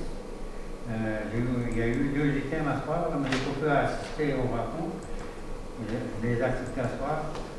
Donc, puis, je suis sur le comité des travaux publics. Ça termine la journée. Vous voyez, il y a là, à soir, il y a quelqu'un qui m'avait appelé, il y avait plus trop, parce que j'en ai parlé à Denis, il m'avait vérifié ça maintenant. Il n'y a aucun problème avec ça. En plus de ça, j'aurais aimé que le Moïcole aurait pu faire quelque chose avant que notre mandat finisse. Je ne pense pas qu'on va pouvoir faire rien. Ça prend pas de temps, on va avoir des subventions de toute année. J'aurais aimé faire ça, puis améliorer un peu le camping à Vassilière, la bibliothèque à Vassilière. C'est ça que j'aurais aimé faire avant de finir mon mandat. Je vous dis bonsoir, merci. Merci, M. Ducheneau. Donc, je vais en profiter quand même pour rajouter quelques éléments importants de l'enseignement que je n'ai pas mentionné tantôt. On a fait un sondage dernièrement mais, qui a donné des effets escomptés, mais je pense qu'il y a eu plus de réponses, mais on va commander quand même là, concernant les couvercles de bacs à recyclage. La ville de Passevillec va commander un certain nombre de bacs de recyclage, en fait une cinquantaine, et aussi les pentures, les tiges noires là, qui sont disponibles aux citoyens, mais c'est seulement un par logement naturellement. Et aussi, ça va être à prix à rabais parce que la ville va supporter la moitié à peu près du prix original, je veux dire. Donc, ça va être pour 23 $. Et si jamais vous avez des besoins, faites-les savoir, là, soit en appelant Eliane Joseph ou autrement. On ne les a pas encore en main, mais on va commander ça sur tout. On va juste l'annoncer. Ensuite, je vous annoncer aussi que mercredi dernier, on est parti en appel d'offres pour la réfection de la rue Saint-Pédis, là, qui est de 132 à la 3e avenue Ouest, et aussi toute la 3e avenue Est. Donc, c'est un appel d'offres. On va avoir ça sous peu. Ensuite, juste pour vous mentionner en rafale, pour le camion incendie, ça c'est déjà commandé. J'ai fait des contre-vérifications la semaine dernière et ça va de bon train. Le montage se fait, puis etc. C'est toujours prévu pour novembre. C'est sûr que la pandémie pourrait arriver que ça nous fasse repousser un peu, mais pour le moment, rien ne nous indique là, de façon officielle qu'il y aurait un retard. C'est juste de mentionner à la population que en démarche, c'est déjà fait. Ça va. Donc, merci, mesdames les conseillères, messieurs les conseillers, pour l'état. Oui? Oui, non, mais ça, on va le faire tout de suite après. C'est au point 26. OK. Ouais. Donc, au point 26, on avait ajouté 2 points tantôt, soit le point A. Commencer par le point A. Entente Club de l'Argent de Passevillec, soit le Club de l'Amicale, le 18 au 18 2e avenue S à Passevillec, qui, c'est une entente de dons, pour, justement parce que la cause qu'on est en pandémie et vu que c'est fermé pendant de longues périodes. Ça sera à partir de 2021, donc pour l'année fiscale 2021, un don de 3 480 $ qui va être donné par année pour une période de 5 ans. Je ne sais pas si vous avez des questions ou commentaires. On s'entendrait proposeur. Solange propose. Donc, Solange, qu'est-ce que tu proposes? Est-ce que c'est unanime? Oui. Oui. Merci. Ensuite, au point B, donc 26B, vente pour le matériel roulant. Donc, vente d'autobus, l'ancien autobus rouge des pompiers. Et ça aussi, ça a déjà été publié. Et là, on a eu une offre pour 1 500 $, taxes incluses. Et c'est plus de questions commentaires, parce qu'on prendra un proposeur pour accepter cette offre. Je propose. Donc, c'est une offre de M. Yannick Huard. Donc, M. Henri Allain propose. Est-ce que c'est unanime? Oui. Merci beaucoup. Ensuite, au point 27, période des questions. Donc, dans la salle, si les gens ont des questions, ça va plaisir d'y répondre. Donc, j'ai M. Hort. Ma question, c'est. Je vais parler un petit peu là, parce que j'ai des appareils auditifs, là, puis avec les max, on ne voit pas très bien, on n'entend pas très bien. OK. Au point 14, on parlait du camping de 125 $ pour le surplus qu'on rechargeait pour l'électricité. Est-ce que ça concerne chaque terrain pour les saisonniers c'est 125 $ de plus? Moi, je 125 $ pour chaque saisonnier. Chaque saisonnier. Oui. Qu'est-ce que ceux qui viennent pour une semaine, 2 semaines, 3 semaines, les autres, de quelle façon c'est réparti ce 125 $-là? Est-ce qu'ils vont avoir une partie, supposons qu'on loue le camping pour 10 semaines, est-ce que ce 10 semaines, 125, 12,5 par semaine va être réparti pour ceux qui viennent à l'occasion, une semaine, 2 semaines, 3 semaines? Ceux qui font le camping sauvage, je pense qu'on a, si je me trompe, là, on a des douches, puis est-ce qu'on a une laveuse et une chasseuse aussi, une petite buanderie? Oui. Bon, ces gens-là, ils profitent de ça sur un camping sauvage. Puis si eux autres, ils ne cotisent pas aussi aux 125 $, je je pense que ça serait réparti, on pourrait peut-être l'alléger, le 125 Non, en fait, je vais vous répondre. Monsieur Hart, concernant justement, oui, on y a réfléchi par rapport aux autres clientèles. Et aux autres clientèles, on a quand même vérifié avec le secteur de la Gaspésie les différents tarifs qui existent. Et c'est déjà inclus, l'électricité est déjà inclus dans les tarifs journaliers ou autres. Donc, ce que le conseil avait parlé, c'est de dire que c'est 125 $ pour les saisonniers. Ça ne veut pas dire qu'ultérieurement, ça ne sera pas à changer. Toutefois, vous avez vu tantôt, on l'a passé de cette façon-là, donc c'est pas d'autre chose que ça. Et parce que ça a été considéré que c'était déjà inclus à l'intérieur, on ne pouvait pas monter le tarif encore beaucoup plus grand, il n'y aurait pas eu de location.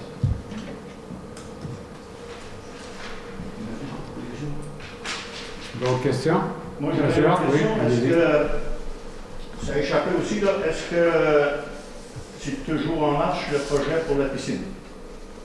Oui, en fait, le projet piscine, c'est toujours en marche dans le sens suivant, c'est que le programme PAFIR n'a pas permis de... Il y avait des demandes pour pratiquement 2 milliards, là, je ne me souviens pas du chiffre exact, mais ça ne répondait pas à toute la demande complète qu'il y avait à travers le Québec, dont la Gaspésie. La Gaspésie a été, je pense que c'est même pas 1% des projets qui ont été acceptés, là. Donc, c'est loin du compte là, pour la représentativité au niveau de la Gaspésie, dont notre projet. Et on a toujours espoir que ça passera un jour, parce que c'est quand même du financement à 66 et 2 tiers % de financement directement par le gouvernement. Il y a toujours une possibilité que le Conseil de ville pourrait faire une demande de financement avec le ministère de l'Éducation à 50 %, mais vous comprenez que c'est mieux à 66 et 2 tiers. Fait que, on attend des réponses là, du gouvernement par rapport à ça. Puis c'est pas seulement la ville de Passepierre, mais c'est l'ensemble du Québec qui est en train de faire une démarche. Et je peux vous dire nécessairement que la Gaspésie fait une démarche en ce moment pour faire valoir justement ses droits, un peu d'avoir plus de projets acceptés. Justement, le projet de la piscine, ça fait un bout que l'on parle, peut-être 2-3 ans. Là. Dans 2-3 ans, vous avez eu le temps de penser à ça. Comment est-ce que ça peut coûter à chaque contribuable chez les taxes municipales de plus par année pour avoir une piscine à Passepierre, en moyenne? Vous avez sûrement des chiffres, parce que là, je pense que le projet il va de l'avant pas mal. On aimerait les gens de savoir en fait, ça peut nous coûter à chaque année de plus en taxes municipales pour chaque contribuable. En fait, désolé, je n'aurai pas de réponse pour vous recevoir d'un chiffre parce que tant qu'on ne saura pas officiellement qu'est-ce qui va être construit, parce qu'une piscine, là, tu peux mettre une piscine, juste un carré qui va être grand de même, qui va avoir juste un bassin. Tu peux en avoir un avec 2 bassins. Tu peux en avoir un avec des estrades, tu peux en avoir un avec plein de services, mais il faut avoir du financement avec ça. Donc, tant qu'on n'aura pas le financement, que le gouvernement va dire on paye jusqu'à 66 et 2 tiers, mais on ne peut pas venir dire combien ça va coûter sur le compte de taxes de chacun des citoyens. Puis là, on va dire plutôt les contribuables parce que c'est ceux qui payent les taxes. Et je vous dirais que ça va être à l'étude lorsque ça va arriver le moment pour savoir vraiment combien ça va coûter. C'est là qu'on va pouvoir déterminer combien ça va coûter sur chaque compte de taxe. Et on va, naturellement, on va informer la population. D'ailleurs, il y avait à plusieurs reprises, on a voulu présenter à la population les différents dossiers qu'on n'a pas pu faire à cause que vous savez de quoi? De la pandémie. Donc, encore là, on arrive dans une période où c'est des variants qui arrivent, puis on va être obligé encore d'attendre. Ça avance à petits pas, mais ça avance, puis on pourra vous répondre à ça ultérieurement. Tout le monde va avoir l'information en même temps. Non, mais sûrement, M. le maire, si on s'embarque sur un projet de piscine, vous devrez au moins pouvoir nous donner une idée de comment ça peut valoir. La piscine, c'est beau, vous me dites une petite feuille par même, mais vous devrez avoir une idée de grandeur de qu'est-ce qu'elle va avoir, la piscine. Qu'est-ce qu'elle va coûter, la piscine? Qu'est-ce qu'elle va coûter? Avant subvention, là, X montant 4 millions, 5 millions, non. Aucune idée pour une piscine. Ce que je vous mentionne, c'est qu'une piscine peut partir à 1 million jusqu'à 20 millions. Oui, mais nous autres, c'est quoi notre idée de grandeur? Notre idée de grandeur, à ce propos, il faut attendre de voir c'est quoi qu'on a comme financement pour décider quelle grandeur et quel service dans les piscines qu'on va offrir. On ne peut pas vous donner ça. On a à analyser tout ça en même temps. On a des démarches à faire. Si on avait une réponse positive la dernière fois, on a été en mesure de présenter des vrais chiffres. Je ne peux pas vous dire aujourd'hui, regarde, je vais vous présenter une piscine à 2 millions, puis au bout de la ligne, ça va être une de 5. Ça serait vous quasiment vous mentir dans tout ça. Non, on va vous donner des chiffres lorsqu'on va avoir des chiffres. Mon idée est que parce que si on aurait des chiffres, au moins, on pourrait peut-être dire, comme M. Briand disait tout à l'heure, on oublie le 60 logements, on fait peut-être un 30 logements. Mais qu'est-ce qui serait plus rentable pour la municipalité, puis les contribuables pourraient plus en profiter, on ne serait pas mieux d'en faire deux 30 logements pour oublier la piscine. Qu'est-ce qu'on a besoin de plus ici à Place Publique, une piscine ou des loyers pour la population vieillissante? Mais en fait, on a besoin des deux, et même plus, on a besoin d'un parc récréatif, on a besoin d'un monticole bien remonté. Pourquoi? Pour le dynamisme de la municipalité, le développement pour les gens de la communauté. On a besoin de tout ça, on a besoin des logements parce que sans logement, tu ne peux pas loger les gens, tu ne peux pas loger les nouveaux qui vont arriver, qui, par ricochet, il va y avoir des gens, des personnes aînées ou autres, qui vont vendre leur maison parce qu'ils vont vouloir aller dans ces logements-là et qui vont libérer des emplacements pour que les nouveaux arrivants puissent s'installer et faire fleurir la ville de Passevillers. Pour répondre à votre question, on a besoin de tout ça. Moi, je suis d'accord avec le monticole. Puis, c'est parfait, maintenant qu'on en parle. Mais, M. A, autre point, c'est que tout ça est important, puis à savoir si l'impact d'avoir un 30 logements de construit ou un 60 logements, là, oui, je pense qu'il faut aller de façon plus modérée, tranquillement, mais l'impact sur les comptes de taxes par rapport à un logement n'est pas le même que le monticole ou que le parc récréatif ou la piscine ou autre dossier. C'est un impact différent parce qu'il y a une participation de la ville pour le logement, qui est le terrain, et souvent un congé de taxes qui peut aller jusqu'à 25 ans de congé de taxes, que l'organisme ne payera pas, donc ça va être dans ses frais d'opération qu'elle va sauver. Et il peut y avoir des échanges de services qui vont être inclus à l'intérieur, mais ce n'est pas une taxe directement liée à ce qu'il y a à la ville et qu'on va charger à tout le monde. Il ne faut pas penser ça, c'est carrément d'autres choses. Mais pourquoi qu'il y a quelqu'un de mandaté pour les logements? Ben, c'est parce qu'on trouve que c'est important, le conseil municipal. Pourquoi il y a des gens qui sont mandatés pour le monticole? C'est parce qu'on trouve que c'est important, ces dossiers-là. Pourquoi il y a des gens qui sont mandatés pour le parc récréatif, pour la piscine, pour autres? C'est parce qu'on trouve que c'est important. C'est tous des dossiers qu'on doit mettre en valeur pour le bénéfice et le futur de nos citoyens. Lorsque vous allez avoir placé tous ces projets-là en valeur, vous allez avoir des chiffres. Est-ce que vous allez faire, comme vous l'avez prétendu, là, que vous allez faire une consultation publique? Ce n'est pas ça eu lieu, moi je ne suis peut-être pas ici, ou c'est peut-être à cause de la COVID-19, mais avant de mettre ces projets-là d'avant, lorsque vous allez avoir les réponses de tous les intervenants, est-ce que vous allez faire une consultation publique et dire on a un tel chiffre, ça va coûter tant à chaque contribuable pour tel projet? Est-ce que vous allez le faire? Monsieur A, je ne peux pas prétendre à rien de ce que la loi doit m'obliger de faire, puis des questions d'éthique et de transparence. Vous savez très bien, à moins que vous ne le saviez pas, vous allez le savoir à soir, qu'on a une obligation par rapport à des règlements d'emprunt. Premièrement, il y a un projet sur la table. On dit qu'il y a un projet sur la table. On fait des demandes de financement. Il faut qu'il y ait des financements accrochés à ça. Ensuite, comme je l'ai mentionné tantôt, il va y avoir des règlements d'emprunt par rapport à ça. Ces règlements d'emprunt-là vont avoir un impact sur les citoyens, sur leur compte de taxes. Et selon l'ordre de grandeur de ces règlements d'emprunt-là, on doit, par la loi, aviser les citoyens, et peut-être qu'il y aura peut-être même un registre si jamais il y a des gens qui contestent, qui ne veulent pas le faire. Donc ça, c'est tout le processus qu'on doit respecter par la loi. Fait qu'il n'y a pas de prétendu, comme vous mentionnez, que j'ai dit ou que je n'ai pas dit. C'est comme ça que ça va se faire. Mais avant d'émettre ce que je viens de mentionner, il y a des étapes à franchir. Et la première, c'est de dire au conseil municipal, êtes-vous intéressé à faire tel projet? Oui, bon. On sort des esquisses, comme les logements, on sort des chiffres, on essaie de sortir des chiffres, mais sans avoir tous les chiffres vraiment, parce qu'on ne peut pas dévoiler de chiffres tant que je l'ai mentionné tantôt, qu'on ne sait pas les financements, on ne sait pas la grandeur, on ne sait pas vraiment c'est quoi les services qui vont être donnés au bout de la ligne de tout ça. Puis, en considérant la capacité de payer aussi, mais je reviens sur la capacité de payer, est-ce que, quand on pose la question de savoir la capacité des citoyens de payer, c'est est-ce qu'on a la capacité de laisser passer ces chances-là de développement à la ville de Passeville? Ben, monsieur le maire, si c'est pour s'endetter, par-dessus les oreilles, on va les laisser passer. Là. Ben, si. Je vous dis, il faut avoir la consultation publique, comme vous dites. Oui. Mais vous avez. On va parler en quatre yeux, là, tu sais, des fois, là, les gens. Ouais. Mais, veux pas. Pas enclencher quelque chose, comme ça que c'est trop tard. Là. Non. Il y a une processus. Si, consultation publique, comme vous allez avoir des chiffres, c'est correct, c'est parfait, ça. C'est ça.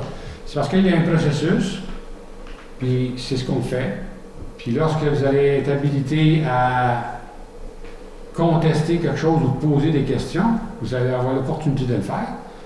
Puis quand il y a trop de gens qui sont contre, il faut qu'il y ait un registre de fait, puis peut être un référendum ou autre. Puis ça se peut que le conseil va décider à ce moment-là de dire, bien, à fin de compte, on va tout dépenser un autre 30 000, parce qu'une élection et un référendum, c'est à peu près 30 000 $. Est-ce qu'on va dépenser ça? C'est? Okay. Il y a plein de questions à chaque étape qu'on doit se poser avant d'arriver à la réalisation d'un projet. C'est ça. Je ne vais pas vous en dire plus, là. Avez-vous d'autres questions? Oui. Moi, j'aurais une question. Par rapport à ça. OK. Ça passe à voir. Concernant un lot, il y avait des lots, certains lots de la municipalité, qui étaient genre, je vous dirais, comme vacants, là, je ne dirais pas vacants, mais les gens ne savaient pas à qui ces lots-là appartenaient dans la municipalité. J'ai checké un numéro de lot, 2 numéros de lot, il n'y avait pas de taxe, personne qui payait de taxe là-dessus. On m'a dit, en 2015, attendons le cadastre. Le cadastre y a passé. Ils ont cadastré ces lots-là. Les apporteurs ont fait des recherches. Ils ont placé des noms sur ces propriétés-là. Ces propriétés-là sont à vendre pour les taxes à la MRC. Ils sont à vendre à la MRC, mais le problème, la MRC a refusé de les vendre parce que ces terrains-là, c'est marqué le nom du propriétaire, succession. Et la succession, ça n'a jamais présenté. Bon, puis pour vendre ces terrains-là, il faut que ces terrains-là, ils ont des actes de vente. Mais le terrain n'a pas d'acte de vente. Comme quoi, l'ancien propriétaire, maintenant son nom est marqué dessus, là, puis il n'y a pas d'acte de vente de qui ce qu'il l'a acheté. Fait que la municipalité, la MRC, ne peut pas vendre ce terrain-là. Parce qu'il n'y a pas d'acte notarifié pour dire que ce terrain-là a été vendu à un X montant, telle date, par qui. C'est ce qui manque. Fait que là, c'est renvoyer de nouveau à la municipalité de Passeville. Qu'est-ce que la municipalité pense de faire avec ces lots-là? Est-ce qu'il y a des dates limites? S'il n'y a personne qui se présente, vous pouvez les vendre? Ou... Non. Je sais très bien à quel dossier vous faites référence, mais bon, on va taire le dossier, comme vous l'avez si bien fait. Ça, c'est une question de juridiction de la MRC. Et c'est aussi une question juridique. Donc, pour ces lots-là, il faut absolument qu'il y ait des notaires qui viennent, ou un notaire qui vienne dire que c'est possible de faire la vente ou pas. La MRC a émis une opinion comme quoi c'est pas possible de faire la vente. Un peu ce que vous mentionnez tantôt, là, de façon peut-être un petit peu différente, mais qui veut dire ça.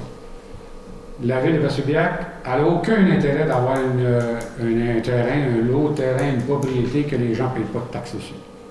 Ça, c'est écrit dans le ciel, là. Fait que, oui, la ville de Passeville-Biac aura à se pencher sur la question pour voir comment on arrive à faire quelque chose avec ça. Mais, ou cependant, je vous dirais que on ne peut pas se permettre de perdre des taxes, tout ça. Mais encore là, si c'est la ville de Passeville-Biac qui doit défrayer des frais qui vont dépasser l'avantage que ça pourra donner, ça se peut que la ville de Passeville-Biac décide de dire, ben, le lot va rester là. Jusqu'à temps qu'on trouve une solution où ça coûtera pratiquement rien ou rien. Donc, c'est à suivre. Je ne peux pas vous dire plus que ça pour le moment, mais la ville de Passeville-Biac n'a aucun avantage, je vous le dis, là, je vous le répète, de laisser un terrain vacant qui n'y a personne qui paye d'argent, qui paye de taxes. Ça n'a pas de sens. Parce que ça, la problématique, c'est les anciens terrains, c'est vieux, ça a marché avec des lettres patentes. Supposons qu'une lettre patente, tu avais un emplacement, mettons, de, je dirais, 4 acres par 20 ans, puis ça a été subdivisé, mettons, un genre familial. un an et demi à un an et demi à l'autre, puis l'autre avait la balance. Mais personne de ceux qui ont reçu une partie de ces terrains-là n'avait de papier pour justifier que ça avait été acheté, à part que celui qui avait la lettre patente. On a vécu ça nous autres, à part que lui qui avait la lettre patente. Mais les autres, de chaque côté, ils ont toujours continué, durant 35-40 ans, à payer des taxes à la municipalité pour ces parties de l'eau-là. Mais il n'y a aucune preuve d'acte de vente, à part que le propriétaire, lui qui est au centre, avait la lettre patente. C'est un peu ce qui se passe dans ce cas-là, je pense. Oui, c'est ça. Ça fait qu'il va falloir analyser, étudier le dossier. D'autres questions? Pas d'autres questions? Bien, je vous remercie infiniment. Je remercie les citoyens des questions. Merci des questions et commentaires, mesdames les conseillères, messieurs les conseillers. Merci à tout le monde. Et au plaisir de se revoir à la prochaine réunion municipale, qui j'espère pourra toujours se tenir en public. Ministère des boules de gomme, on le saura plus tard avec les variants qui sont en cours. Merci. Et ça me prend un peu pour voir pour l'invitation. Madame Nathalie Castillo, est-ce que c'est unanime? Oui. Merci beaucoup.